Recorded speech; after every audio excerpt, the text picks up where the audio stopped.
So there are 5 fundamental strategies that we separate in negotiation theory. So one is competitive negotiation, competing. The next one is collaborating, working together, sitting side by side. Compromising. Let's meet each other halfway.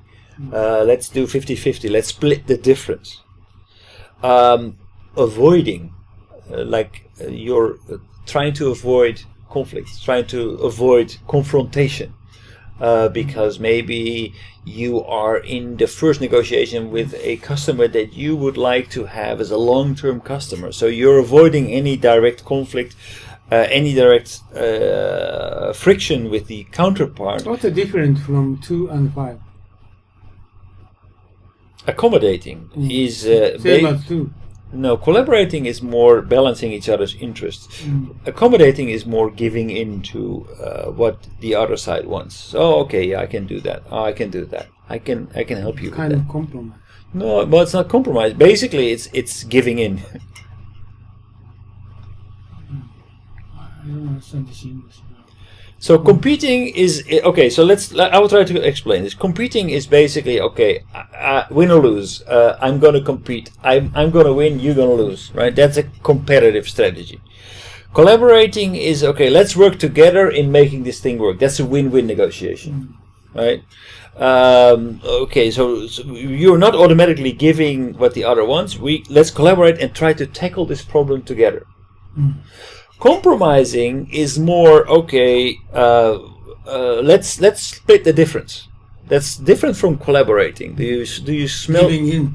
Right. So compromising is more okay. Let's do a 50-50 split. Let's meet each other halfway. Collaborating is working together to create a better deal. It's like win-win negotiation. Right? But compromising is more okay. So we understand here what's the value on the table. Now let's make a compromise. Let's split the difference. Avoiding is basically avoiding confrontation, probably not so interested in what's on the table, but the long-term relationship is more important for you. That could be another strategy. And accommodating is more okay, is giving in. It's actually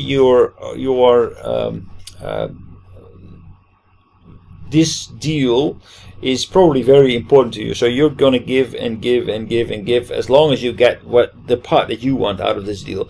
But you're not really negotiating. Basically, you're just saying yes, yes, yes. This is what happens in a lot of Japanese cases, I feel. People are more accommodating because the customer is king. Dakara, they say yes. So I want to have this additional feature in the software. I want you to finish that right now, or even though there is no time and space for it, we just work late. We work harder, or this is necessary for me. So I want you to do this. Okay, I'm accommodating. I'm just going to say yes, yes, yes, because you're the customer, you're the king. It's kind of compromising. It's not compromising because you're not getting anything in return. A compromise is getting something in return. Accommodating is basically giving into what the other side wants. Cooperating. Just say yes to everything. Whatever the other side asks, you say okay, I will do that because I'm the customer. If you're the customer, okay, as long as you're happy. So the accommodating strategy is something that I feel you can find with a lot of Japanese suppliers.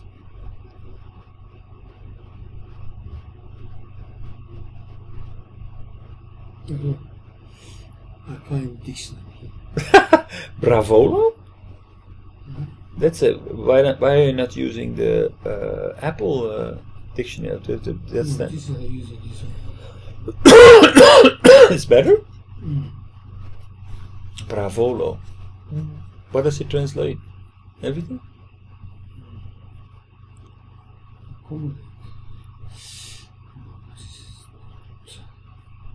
Trying to accommodate the customer, trying to give the customer what they want. I'm trying to accommodate your needs means I'm trying to fulfill what you are asking from me, what you want. So that is not a matter of compromising. That is just giving what you want. Assimilate. Yeah, just basically giving what the other side wants. Yeah.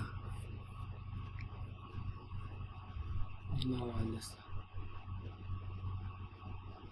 Okay. Right? So these are 5 fundamental strategies. So what kind of negotiation strategy are you going to pick? So your negotiation strategy should depend on the following information. How strong is your BATNA? BATNA, Kimoto-san, BATNA, finally, here it is.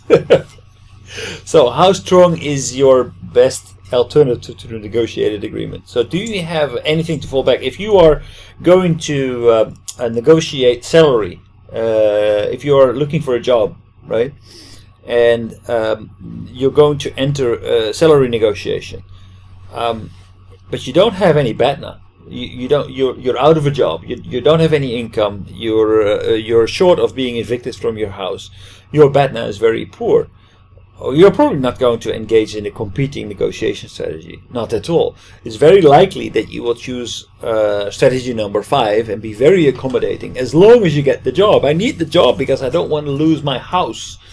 That is the unfortunate reality. Another thing is, how much time do you have? If you don't have any time, you cannot go into a very strong, you cannot make a very firm demands, because if you're running out of time, basically you cannot afford to keep on discussing, because there are other interests. You have a plane to catch, or you have your quarterly earnings to make. Yeah, I experienced selling my real estate, and due date is so close, so I couldn't find out another buyer. At that time, I can negotiate with the current buyer, right? Right. Sort of thing. Right. So there are strategies, but it depends on your BATNA, on how much time you have, how important the relationship is. So if the relationship is super important, you want to be more accommodating or avoiding. What do you mean, how important the relationship? Or already do you have a trust relationship with them? So, for example, if I'm going to negotiate with, EY, if that relationship is very important to me, and because I want to have future work with them, then I'm willing to be more compromising in terms of my rates than when I say, okay, well, I don't care, because if I'm not going to work for EY, I'm going to work for Accenture or for KPMG or whoever. Doesn't matter. So as long as I get this money, but if the relationship is important, then you need to adjust your negotiation strategy. What's the strategic value of the deal? If it's a very high strategic value, then for example, actually, what you were saying about the IoT platform, Kimoto-san, they are not in a position to negotiate very hard, right? Because they lack something that they need in order to make ends meet. So they will probably not be very competitive in their negotiation strategy. What's the strategic value of the deal? If it's a very high strategic value, you're willing to make more compromises. And what is the monetary value of the deal? If it's a peanuts, then okay. Oh, what is the strategic value of the deal? What do you mean? Huh? If it's highly strategic to your company or to yourself, then you want to. So let's say that you're starting a consulting company. You're starting a consulting business. And you are invited to do consulting for Apple, then are you going to demand that they pay you very high money, or are you going to be satisfied with a lower fee as long as you can put their logo on your website as one of their customers, one of your customers? Yeah, what's the comparison among strategic value and monetary value? What is this? What is this? No, that's different. Yeah, it's a different point. Difference it is? So the strategic value, the more strategic it is, the more compromising you will become. Compromising. Yes, I'm not going to be competitive with Apple about my rates if I can put their name on my website as one of the clients that I've served, right? Wait a minute. So why I need to make compromise for strategic value? Because if Apple says, okay, so if I'm asking for 1 万yen per hour, let's say, and Apple says, oh, you mean are you talking about kidding? employment? Yeah, so not employment or maybe for consulting or whatever. Oh, okay. Then I say, I want to do this 6-month or 10-month project with you, and I want 1 万yen per hour. And if Apple says, are you kidding me? I'm paying you 5 yen per hour.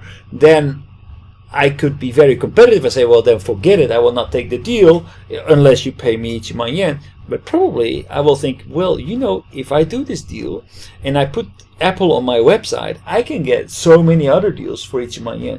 I'm going to be satisfied with the 5,000 yen, and because it's of strategic importance to my consulting company. It's the same as monetary value.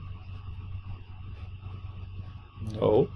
The monetary value of the deal is, if this is a small deal, will you be very negotiating very hard? Oh, you mean Doesn't small matter. Deal or big deal? This is Right. monetary value. Yeah. Peanuts or major. Okay. Is it small money or is it big money? Okay. So these things, you cannot say, okay, my fundamental strategy, I will always follow this. It depends on where you are versus your negotiating partner, where you are in your personal position, and you need to change your negotiation strategy based on your position and the bigger idea.